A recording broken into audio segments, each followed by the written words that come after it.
Good afternoon. One person is fighting for their life following a shooting at Fairview Mall. An investigation is ongoing, but details on just what happened remained scarce. CTV's Janice Golding has been following this investigation. She joins us live now from the scene with the latest. What can you tell us, Janice? Hi, Michelle. I can tell you that this is still very much an active investigation. The main entrance to the mall remains closed after a man was critically injured during a shooting that took place here just as the mall was opening. Now, you're going to be looking at some security video, or rather some video captured by a person who was in the mall at the time but didn't want to appear on camera. He told CTV News he was about 30 meters away when he heard a shot ring out. When he ran to see what happened, he says he saw a man lying on the floor outside the Michael Hill jewelry store. Security and other mall workers immediately ran to assist the victim. We don't know who the man is at this point. Some telling us they believe he was a security guard who was trying to prevent a robbery. However, we don't have that confirmed. Paramedics tell us they were called just after 10 a.m. and when they arrived on scene, they found the shooting victim with life-threatening injuries. The man was rushed to a trauma center. Here's more from witnesses. Heard the big bang the minute I opened the door. It was a big bang. And then we went to see what it was, and then apparently they shot, somebody was shot. And then the police were running, and an ambulance came, and then they closed the part of the mall. I just saw security guards running towards that, and I heard one gunshot and then chaos. That's all about it. And then when I stepped out, they had blocked off everything, but I do believe someone was shot. I saw the guy, he was laying on the floor. And there was two other ladies. The other one was trembling. She couldn't talk. Yeah, she was very frightened. And I think the guy was trying to get into Michael Hill's, and the other guy tried to stop him, and he shot him right towards his rib, I guess. Now, the suspect fled the scene on foot. Police are in the midst of collecting security as well as other evidence, security video, I should say, and as well as other evidence. Of course, they would like to hear from anyone who may have seen something this morning or captured video of their own. That's it from us here at Fairview Mall. Reporting live, I'm Janice Golding. Now back to Nathan. Thank you, Janice. Two homes were shot at in Brampton this morning. Police were called to the Peter Robertson and Hickory Bush Avenue area just after 3:30 in the morning. That's near Dixie and Beauvert. Two homes were hit by bullets. Nobody was hurt. Police believe the shooting was targeted, but have not provided any information on possible suspects. Peel police were investigating 3 overnight tow truck fires in Brampton. Emergency crews called to Legend Lane near Beauvert and McLaughlin just after 1:30 a.m. for reports of a tow truck parked on the street on fire. The flames were extinguished and no injuries were reported. Now, about 15 minutes earlier, 2 tow trucks were also set on fire on Cassenway Road near Countryside Drive and Airport Road. One was found in the driveway of a home while the other was parked on the street. No injuries were reported in these incidents. And fire crews put out flames after a tow truck parked on Worthington Avenue was set on fire. The blaze was contained and did not extend to any homes or other vehicles. Police say these fires are suspicious, but they have not indicated if they are connected. And police are investigating after a baby found unresponsive in the back of a vehicle died in hospital. Emergency crews were called to the Queen and Burtmount area just before 5 yesterday afternoon. Police say the child was rushed to hospital, but was later pronounced dead.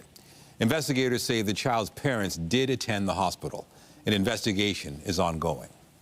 Durham police are investigating a serious crash in Whitby. Police were called to Lake Ridge and Dundas around 6:30 a.m. for reports of a collision.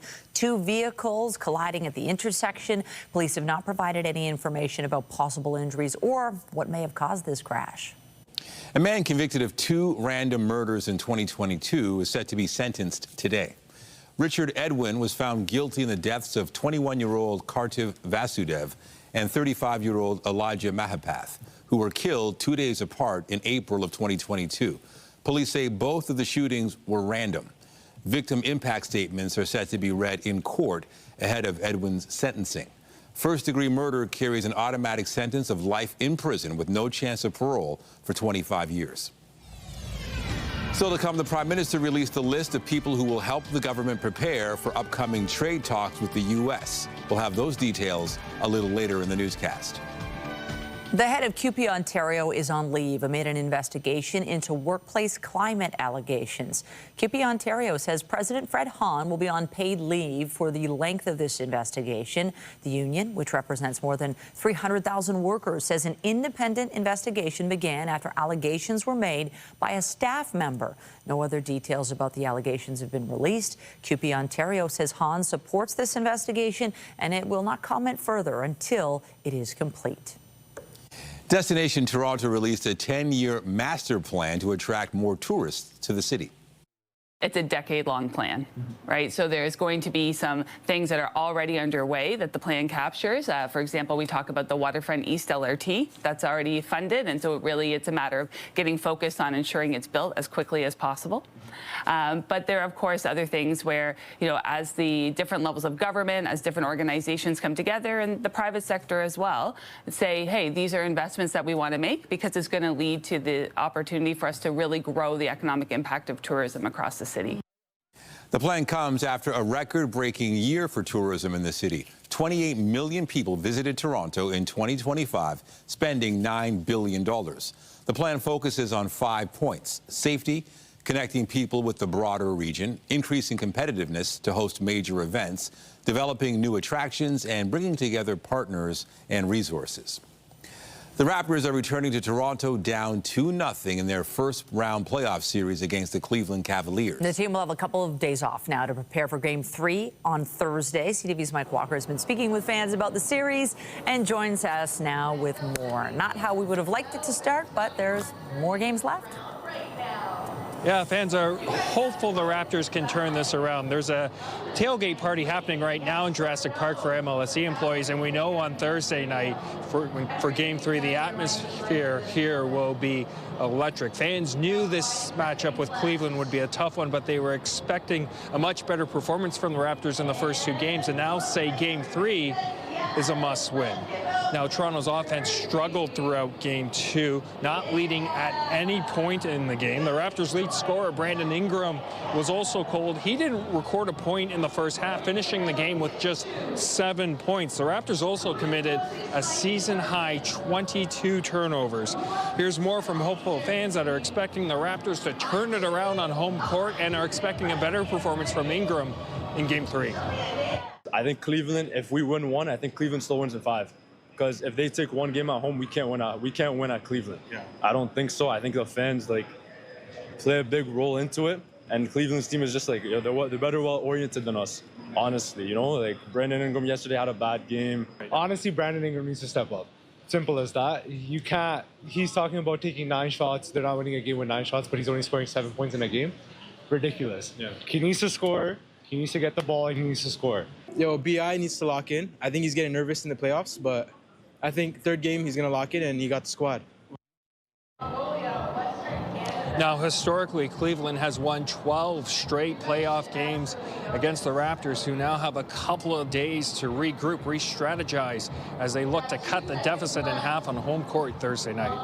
Reporting live from Mike Walker. Michelle, back to you. Thank you, Mike. Well, hopefully there are brighter days ahead for our Raptors, and we've got a decent day ahead with sunshine this hour, and it definitely feels warmer than it did yesterday, but we're not fully out of the woods. Lindsay Morrison is here with the current conditions, and there is the potential for unsettled weather. There is, Michelle, but it's likely not to impact us greatly here in the GTA, at least not in the short range. But you're right. Already this hour, it is warmer in Toronto than it got at any point yesterday. 8 degrees this hour at Pearson Airport, 13 in Windsor, 10 in Niagara Falls and Hamilton. You'll still find it a little cool this hour in places like Bancroft as well as Kingston.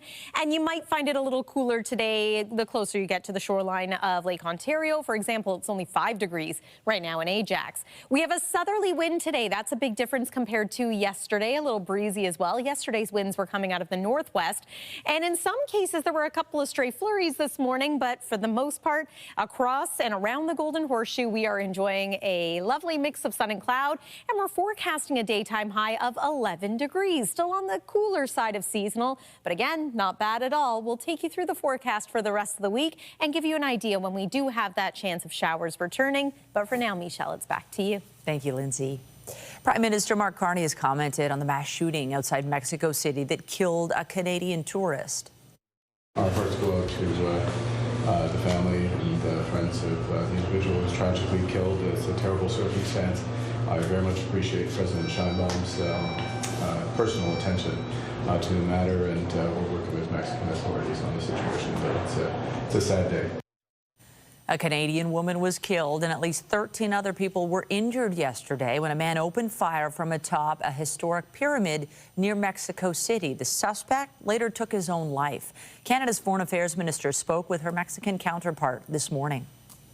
He committed to undertaking an investigation into the death of a Canadian citizen on Mexican soil.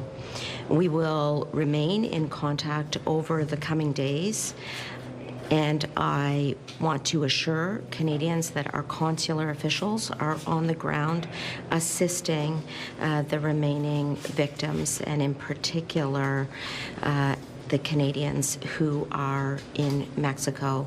Of course, I express my own condolences to the family of the victim.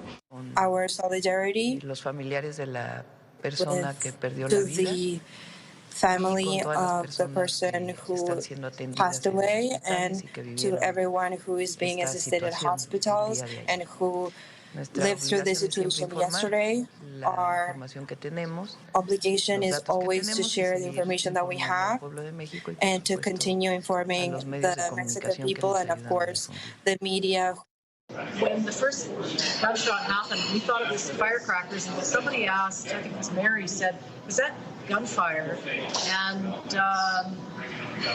the vendor actually said, "Yes, it is," and run.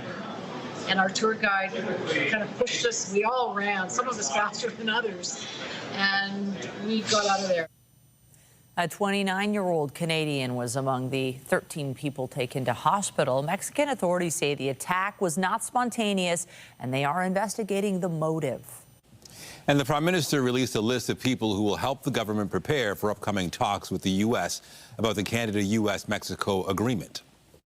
I'm very pleased to have that group. It's a diverse group, leaders from the union movement, experts in industry, and CEOs in finance and across the economy.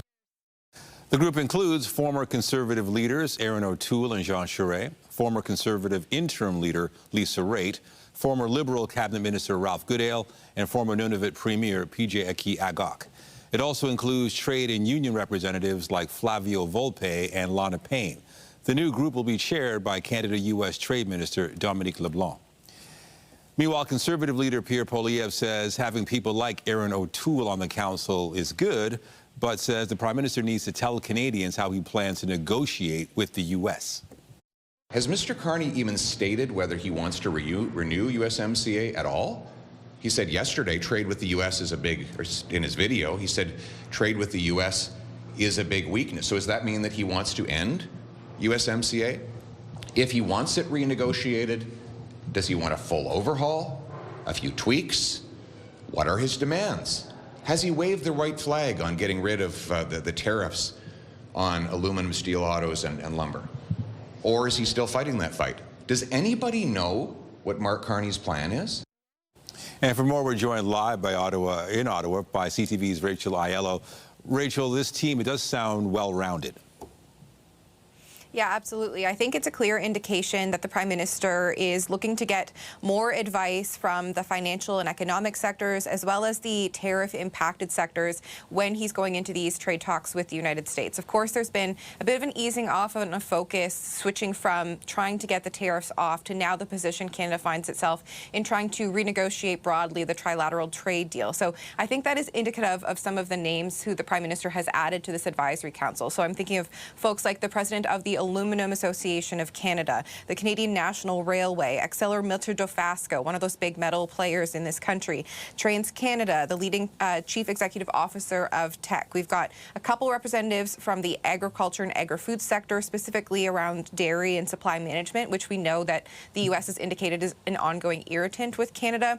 We've got Forest Products Association. So really it sounds like the Prime Minister is wanting to have that cadre of industry association representatives right right on hand. So as these negotiations go forward, he has them to touch base with, to rely on, and to have that quick go-between to get a sense of how certain things could go over with their sector as these negotiations play out. And what role will they play, this group, in Canada-U.S. trade talks?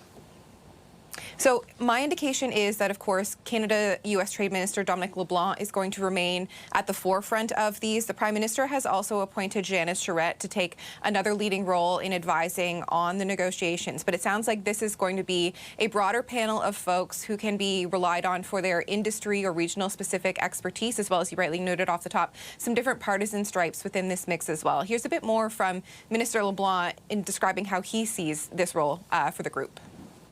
This will be a forum for the Government of Canada to hear directly from business leaders, elected union leaders, and community leaders. I think it'll help our negotiations, and it'll help the Government of Canada be informed in terms of these different perspectives. And so LeBlanc has also indicated that he's been speaking with some of these folks already, and they're going to have their first official meeting of this new advisory council next week on April 27th. Now, Rachel, do we know what specific goals the government is trying to achieve? So it sounds like, based on the folks they have here, they are wanting to lean into the areas where Canada-U.S. economic ties are strong, trying to find ways to advance the relationship from a business perspective, probably trying to tap into Donald Trump's kind of MO in that respect, less so wanting to get into some of the more hot-button issues, perhaps. But I think it's also an indication that the government is getting the sense that talks are going to start ramping up. We've heard from U.S. Trade Representative Jameson Greer indicating Mexico may actually be further along in their negotiation on one-off trade irritants between the U.S. and Mexico. Canada still has a lot of work to do to clear that path, to get a sense of whether we could get to that July 1st deadline with an agreement. So it sounds like the federal government is wanting to hear from these folks to get a sense of what they could put on the table, what they couldn't, really what the state of play is going to be in trying to make the best economic case to Trump for keeping CUSMA alive. All right, CTV's Rachel Aiello in Ottawa. Thank you. Thanks. Well, Canada's military is reporting a major boost in its ranks, hitting a 30-year recruitment high. However, that still falls short of what's needed to address staffing shortages. CTV's Mike Lecouteur explains. 7,310 new members were welcomed into the Canadian Armed Forces last year. The minister credits a newfound nationalism among recruits as the country faces threats from U.S. President Donald Trump of being made the 51st state. They are very committed to this country.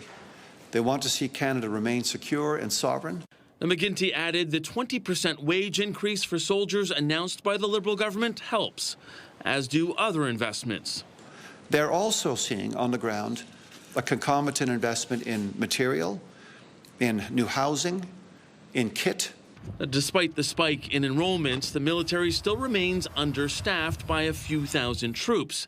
Add to that an attrition rate of 8.5%, which makes it more difficult to hit the goal of 71,500 troops by the year 2029. Retention is another obstacle. The size of the military is increasing, but the size of trained soldiers is decreasing because the training system is not able to catch up with the pace. The Conservatives lay all the blame on the Liberals, saying it's a symptom of the last decade of neglect on military spending. Out of the 97 occupations that are in the Canadian Armed Forces, 27 of them are still at critical levels, that they may not even be able to fill those positions over the next 25 years. The defense minister wasn't as forthcoming with answers when asked about the lack of progress on the purchase of new submarines and fighter jets. But there is a sense the government wants more industrial benefits for Canada out of those multi-billion-dollar deals. Mike Lecouteur, CTV News, Ottawa. Turning to the war in the Middle East, U.S. President Donald Trump says he does not want to extend the ceasefire with Iran ahead of potential second round of talks aimed at ending the war. I don't want to do that. We don't have that much time because by the time both parties get there, as you know, they just got the okay to go forward, which I knew they were going to do anyway. I mean, I don't think they had a choice. They have to negotiate. U.S. Vice President J.D. Vance and other top officials are expected to leave for Pakistan today ahead of the second round of negotiations. The Associated Press is reporting that both countries have signaled they are set to return to Pakistan for talks. However, there's no word on specific timing for the negotiations. However, the U.S. delegation and Iran's top negotiators are expected to arrive in Islamabad tomorrow. Meanwhile, U.S. forces boarded an oil tanker that had been sanctioned for smuggling Iranian crude oil in the Indian Ocean today. The Pentagon says U.S. forces boarded the vessel without incident. The U.S. has tried to limit the movements of any vessel tied to Iran or suspected of carrying supplies that could help that country's government. Today would have been Queen Elizabeth II's 100th birthday. Her son, King Charles, released a video message about his mother to mark the occasion. Queen Elizabeth's promise with destiny kept shaped the world around her and touched the lives of countless people across our nation, the Commonwealth, and beyond. Her near century was one of remarkable change, and yet, through each passing decade, through every transformation, she remained constant, steadfast, and wholly devoted to the people she served. The Queen was born on April 21st, 1926. She took the throne in 1952 and was the UK's longest reigning monarch until her death in 2022 at the age of 96. Well, it was another chilly start to our day today. Our temperature dipped below freezing overnight last night. Let's take a look at the almanac. I want to show you the fact that our daytime high on average should be close to about 14 degrees now at this point in the month of April. And today we're closer to that. 11 is what we're forecasting for a daytime high, maybe 15 degrees today in London, a little cooler for areas north and east of here. Here's tonight at a glance. The evening looks lovely with a mix of sun and cloud. Overnight, once again, we will be close to freezing, but staying slightly warmer than. We're going to take a look at what looks to now be the warmest day of the week. In your 7-day forecast, those details are after the break. When you see it happen, send it to CTV News. Text 10400 from your screen to ours. Text 10400.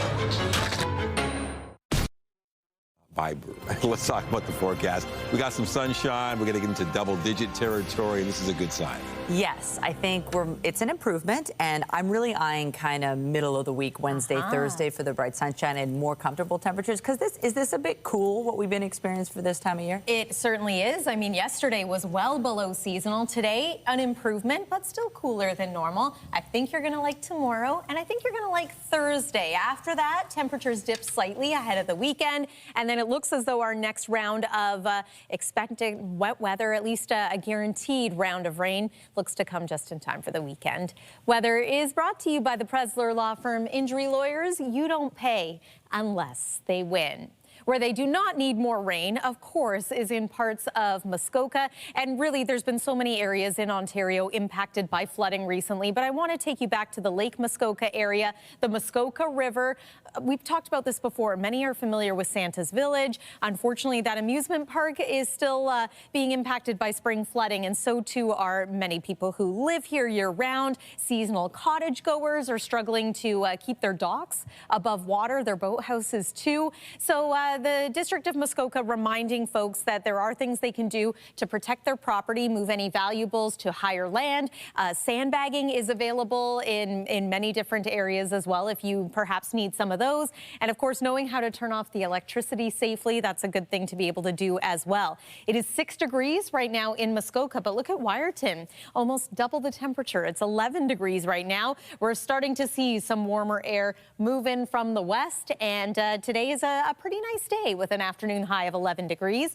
Tonight, we fall to about +3. for an overnight low, slightly cooler than normal as well. Here's tomorrow at a glance. 15 degrees. This looks pretty nice. Again, average temperature this time of year is 14, and we will enjoy a nice mix of sun and cloud, although tomorrow there will be a bit of an easterly wind, which isn't always the most comfortable, but these temperatures don't seem to be all that influenced by that. 15 degrees tomorrow in Aurora, 14 for you in Collingwood. Of course, the ski season has now come to an end, and a nice mix of sun and cloud for you in and around Uxbridge. A look at the satellite and radar shows a couple of scattered showers in places, a couple of wet snowflakes in areas early this morning too, but nothing all that significant. We're pretty quiet on the active weather front this week, which again is, I think, welcomed by so many. I'm going to set the forecast radar in motion here, and I do want to show you Windsor to Hamilton. There is a chance of a few showers, maybe even a couple rumbles of thunder as we make our way into the evening hours tonight. Should miss us in most parts of the GTA. And then again, Wednesday is a dry day, back to seasonal. Thursday is looking sunny and quite pleasant temperature-wise as well. We're going to start to see the chance of a few showers return as we make our way into Friday. Daytime high, we go from about 15 degrees on Thursday back to around 10 for a high on Friday. And then Saturday is an unsettled day, a little cool again. Cloudy skies, chance of showers throughout the day, perhaps an additional 5 to 10 millimeters of rain. But look at that, Sunday looks lovely again. 15 for the high, mix of sun and cloud, and hopefully that drier weather is going to hold on as we make our way into the early part of next week. That's your look at the weather for now. Nathan, over to you. Thank you, Lindsay. Drake's been promoting his upcoming album across the city in recent days, and his latest publicity stunt prompted a police response. Large crowds turned out to take in a large ice sculpture in the hopes of learning more about the Toronto rapper's upcoming album release. CTV's Jessica Smith has been following this story. She joins us live now with more in front of this ice sculpture. Jess. Well, Champagne Papi, a.k.a. Drake, has caused quite the commotion here in the city of Toronto, all to promote his new album. Posting to social media yesterday that this massive ice structure was here, and the caption just said release date inside 81 Bond Street, downtown Toronto. Now, as you mentioned, according to Toronto Police, 3 different divisions were called to do some crowd control last night around 12:30 after hundreds of people showed up to view and climb the massive structure. People were attempting to chip away at the ice or melt the ice, but there are now barricades up around the structure. The rapper said on Instagram, again, the release date for the next album, Iceman, is buried deep within the structure located here near Sankofa Square. Now, Drake does seem to love sticking to a theme. At the last Raptors game before their playoff tilt against Cleveland, he had 2 of his courtside seats covered in what looked like ice. And off of his More Life album, he's got the track Ice Melts. And that's what everyone's hoping is going to happen here today. Now, he was also on a live stream recently featuring a local Toronto ice company called Iceman with a truck loaded up with blocks of ice. People are still flocking to the structure. There are hundreds of people here. I've been talking to some folks. If you guys want to come in, I want to ask your opinion. What do you think about all this? Because hundreds of people have been lining up trying to figure out what's going on. Crazy. It's crazy. What do you think? I think it's awesome, and it's really cool that we get to see this and that it's here. So it's going to take a while for ice to melt, but what do you think is going to happen? Drake is going to pop out. I mean, he could pop out. I want to ask you guys been here for a little while. Talk to me about the excitement, because you're seeing hundreds of people here. There's hundreds of blocks of ice. What do you think? Yeah, this is a very big one, you know. I'm astonished, and I think it's a great concept. And as a matter of fact, Toronto is an ice city, and we are all Icemen. And I love to see this because it blows my mind away. And this is truly who we are. Toronto, Ice City, Iceman, Drake, the best. Thank you. And you know what? I was speaking to some of this private security that are here, and they're saying that in a few minutes they're going to actually open up the barricades again. We just found that out moments ago, so they're going to let people a little bit closer inside again. We're all still trying to figure out exactly what's going on, when the ice is going to melt. People on social media are saying maybe 3 days, maybe a week. We're going to have to wait to see when the ice melts. Reporting live, I'm Jessica Smith. I'll send things back inside to the studio. All right. Thank you, Jess. Well, it seems the Blue Jays offense is getting back on track, and they hope to continue that trend against the LA Angels tonight. Vladimir Guerrero Jr. gets it in the air, and it is gone. Vladimir Guerrero Jr. hit his second homer of the season as the Jays beat the Angels 5-2. Lefty Patrick Corbin scheduled to start for the Jays. First pitch for tonight's game is set for just after 9:30 in Los Angeles. The Scepters will be looking to secure a playoff spot in their final home game of the regular season tonight. And they score! Savannah Harmon, right as the power play was beginning. The team won 2-0 over the Minnesota Frost on Sunday. The Scepters currently sit 2 points behind the Ottawa Charge for the final playoff spot tonight. They'll play the New York Sirens at Coca-Cola Coliseum. The Scepters will wrap up the regular season against the Charge in Ottawa Saturday. Still to come, dealing with the fallout from false health information. A new report finds Canadian doctors are dealing more and more with misinformation patients are finding online. Those details when we come back.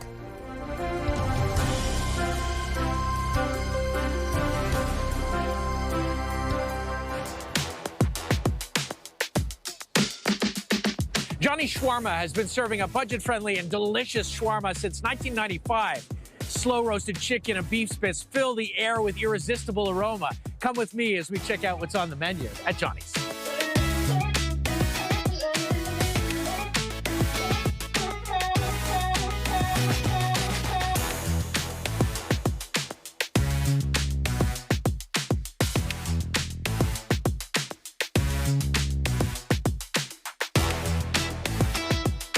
All right, here we are at Johnny's Shawarma. This is such a cool place. Yes, sir. You've been here a long time. We have been. What's the vibe like here? Why do people keep coming back to Johnny's? Well, we're a family-run restaurant. We've been here for 26 years. I know our main thing is giving people a good experience here. They come, we chat to them, have a good time with them, speak to them like, they're human beings, they're people, they're our friends, our customers. We have a good time, connect with them, make them delicious food. We have a Lebanese twist on it, right? There's a lot of different shawarmas, but they're different cultures. None of them are bad or worse in any way. Ours is Lebanese, and we're unique in that way. Yours is the best. Come on. This is something new, these tacos? Yes, very new. We've got shawarma tacos. Wow. This is something new that we came up with, exclusive only at Johnny's. You can get them. Yeah? Good. Sweet and savory. Really, really nice. Oh, beautiful. Okay. Good? Wow. Good. That's really good. And then these are our fries, fresh cut every day. That's why people come to Johnny's Shawarma. Thank you, buddy. Appreciate that, Ralph. Of course, man. Thank you so much. Johnny! Don't miss the city's legendary shawarma. Juicy, perfectly spiced, healthy, and proof the best bites don't have to cost a fortune. Full details at cp24.com.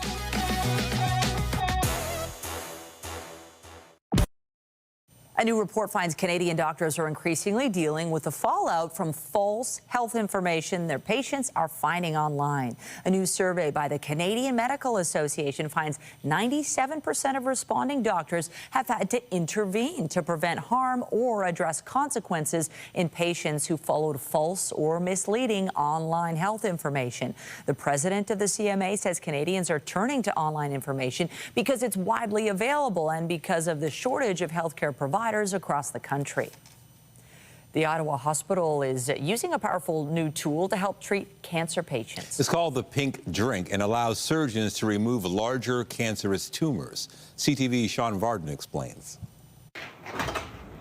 The Ottawa Hospital has a new tool giving surgeons an upper hand in the fight against cancer. It's known as 5-ALA, and it's a drug that is ingested, so it is taken orally in patients about 4 hours before surgery. Dubbed the Pink Drink, it's now coloring doctors and patients with more hope. Once taken, the drink metabolizes and turns certain cancerous tissue a fluorescent pink. It means the bad tissue is highlighted for surgeons who use a special microscope and blue filter. That tells us where the tumor is and allows us to take out much more tumor than we would normally be able to. It tells us where the tumor is, and more importantly, it tells us where tumor isn't. I was very pleased that it lit up the cancerous cells and that they were able to cut out all the tumor and some of the meat around it to ensure that they got all the cancer out of my spine. For Jody Stang, the Pink Drink made a better outcome, with doctors having a clear roadmap on what to remove, limiting neurological damage. But if you're wondering how it tastes, I must say it was the most horrible drink that I've ever had in my life. But then a few hours later, they wheeled me down to go to surgery. The Ottawa Hospital investing big money to give patients a better chance. And while Jody's surgery allowed for precision in his back, doctors are impressed by the level of precision it can have while operating on the brain. Glioblastoma is one of the deadliest brain cancers, and Dr. Mohammed believes his liquid will improve the quality of outcomes. The Pink Drink is one of those things that allows us to give patients more hope when they perceive no hope, and that is important. Sean Varden, CTV News. The popular weight loss drug Wegovy is not currently covered under Quebec's public drug insurance plan. The province's Health Research Institute says the costs are too high and the benefits of the drug are uncertain. However, doctors are hoping that stance could change. CTV's Matt Gilmore reports.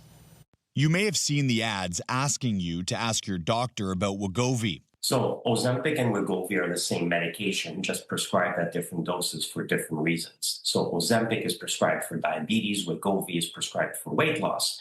Cardiologist Dr. Christopher Labos says there are medical benefits to treating obesity beyond cosmetic reasons. It leads to complications, diabetes, high blood pressure, and increases the risk of heart disease and cancer. The reason we treat obesity is to prevent cardiovascular events. But in two recent evaluations of Wegovy, Quebec's Health Research Institute, INES, recommended the government not reimburse the drug under its public insurance plan, writing, given its modest efficacy, safety concerns, its disproportionate cost relative to the clinical benefits it provides, and its excessive budgetary impact, the members consider that reimbursing Wegovy for the secondary prevention of cardiovascular events is not a responsible, fair, or equitable decision.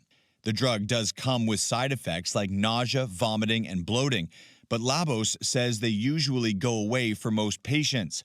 As for the cost, Ines estimates it would be close to $1 billion over 5 years, jeopardizing the sustainability of the entire public insurance plan. If you're going to exclude them on a cost-benefit ratio because of the cost, that's a point of view, but I think we're going to be having a very different conversation about these medications a year from now. That's because the maker of Wegovy allowed its patent to expire in Canada in January, and generics could soon start flooding the market, bringing down the price. Maybe the risk-benefit calculation is going to change in their minds, but from a purely medical scientific standpoint, if you want scientific studies showing that there's a cardiovascular benefit to these medications, it's there. It's been published. I've written about it extensively. Quebec's health ministry has postponed making a final decision on the drug. Ines says the price would have to come down around 70 to 80% for it to be cost-effective. Matt Gilmore, CTV News. Well, a bit of breaking news to share with you this hour. The ice sculpture situation is heating up. We're joined live once again by CTV's Jessica Smith. What's happening there, Jess? So, Michelle, they let us inside. They opened up the barricades minutes ago, and hundreds of people have kind of flocked inside. You can kind of see behind me here that they're taking photos with the structure, and everyone's really getting hyped. Now, we still don't know what kind of information about what they're going to do with all of this, but it's exciting to let people inside to get their own kind of take as to what's going on. You have people, again, from all over. We've met people from all over the world who are here to kind of see what this is all about when it comes to this ice structure. Again, he posted on social media last night that this is here. The release date's inside. 81 Bond Street downtown. We'll see if the ice melts. But Michelle, it's exciting to be this close to this massive structure of all of this ice. Yeah, what an ice cold concept. People seem to love it. We appreciate the update. Can't wait to see what happens with it.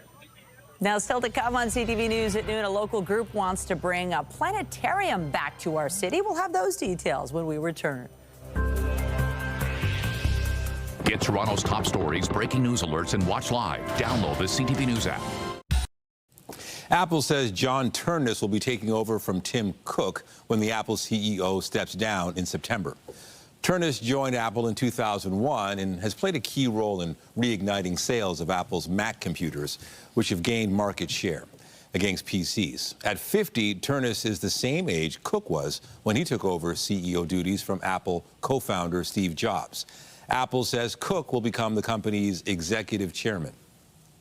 The successful Artemis II mission has reignited an interest in space exploration, and a Toronto-based group wants to capitalize on that by creating a new planetarium. It's an immersive place where you can feel like you're lying in a field, looking at the night sky, or nowadays with digital technology, flying around the moon. I mean, it's just an incredible experience. And it's not something it's easy to describe, and it's hard to replicate. So how we would get one going is, first of all, we know that there are a lot of people who are really interested in it. So we created Space Place Canada for people to join. You can actually join our organization and help us advocate for this thing. We need a place to put this thing, and we need people to help us pay for it. Space Place Canada is working to bring a planetarium back to Toronto. The charity organization is made up of a multidisciplinary group of professionals. They say the development would support tourism and education across the GTHA. Toronto has been without a public planetarium since 1995. A young robotics team from Calgary is preparing to take on the world in Texas. It's the third time they've qualified for this major competition. CTV's Kevin Fleming has the details. At 14 years old, this will be Mahi Kant's third time heading to the World event in Houston. She's the secondary driver for First Tech Challenge FTC 10015 Hyperdroid, but everyone on the team has multiple roles. And I think that I've learned a lot of different skills I wouldn't have just learned by sitting in a classroom or just from a teacher. The team has 8 members in grades 7 to 12 from all over the city, and they meet twice a week to design, build, and program their robot. Every year we always see lots of super different, interesting designs. So this year we kind of have a unique robot that has a different sorting mechanism compared to some other teams. For the FTC Robotics World Championships, the robot has to collect and then launch balls into a target in a limited amount of time. One of the biggest challenges teams face is reliability of their machine. It's kind of like F1 or whatever. You don't win the race by just starting the race. You have to finish the race as well. So keeping the robot working by replacing stuff if it gets broken, or ideally designing it so that it doesn't get broken in the first place. Carter Shaw is 17 and one of the oldest members. He joined to learn as much as he could about every aspect of robots. Now he's looking at post-secondary options. I've already been accepted into SATE for their mechanical engineering technologist, and then I'm going to do the transfer program to get the degree, and then I want to go work for a visual effects company like animatronics, preferably like Disney. Mike Warren is the head coach and says while the team is made up of 8 students and 3 mentors, he's always recruiting. I think it's a great opportunity for all kinds of students, whether they have those skills right now or not. I personally recruit for passion, right? If you're passionate about robots. Last year, the team finished 8th in their division and hope to do even better this year. Kevin Fleming, CTV News, Calgary. Coming up, keeping the beat going for 150 years. We'll have more on a major milestone for the Kitchener Musical Society Band when we return.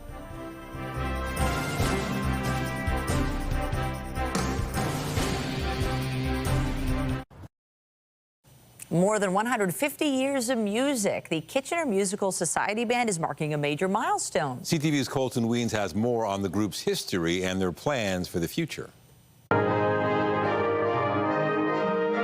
Ron Bear has been a Kitchener Musical Society band member for 54 years. One of the longest active members, he says it's an honor to be just a small piece of the band's now 150 years. It's actually amazing. I've enjoyed it ever since I was 14 when I first started, and I keep on going, right? Teachers, doctors, farmers, moms and dads. It's amazing. And the fact that we've been around for 150 years is astounding. The Kitchener Musical Society Band traces its official existence to 1876, where it once performed turn-of-the-century military marches. Which I recall when I was first starting with the band. We stopped doing that many, many years ago now. Definitely don't miss the Santa Claus parades in November when it's freezing cold out. 1, 2, 3, and... Now, they're more of a concert band that plays a little bit of everything. I've been a part of this band for almost 20 years, and I love community music making. We all just love playing music, and it's great to play live music. According to Tominski, who's been in the band for 45 years, the Kitchener Musical Society is the oldest non-military concert band in Canada. We played for royalty at one time. So we've been everywhere and anywhere. The band is made up of 60 dedicated woodwind, reed, brass, and percussion players who gather weekly to hone their skills and to keep the 150-year history alive. All members are volunteers, and they're always looking for any new members with at least high school level playing experience. If you play an instrument, come on out and join us. It's a wonderful thing to make music.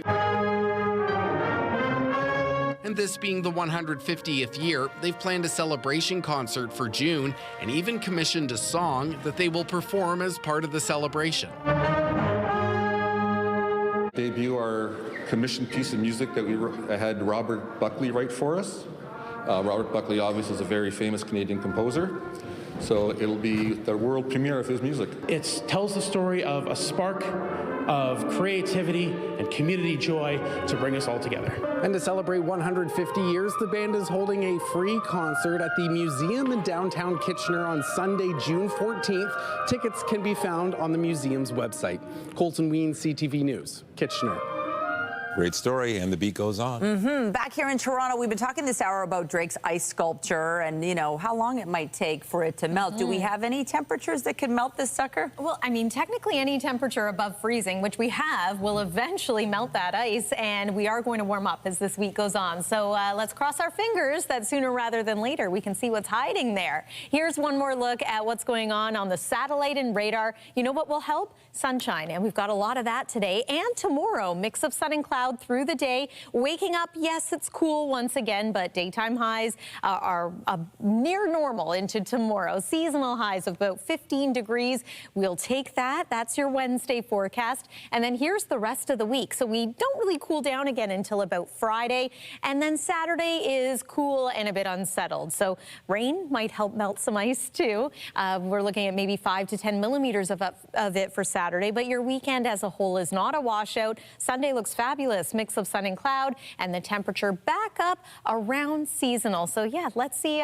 Maybe we should start guessing when that ice block will fully melt. What do you say?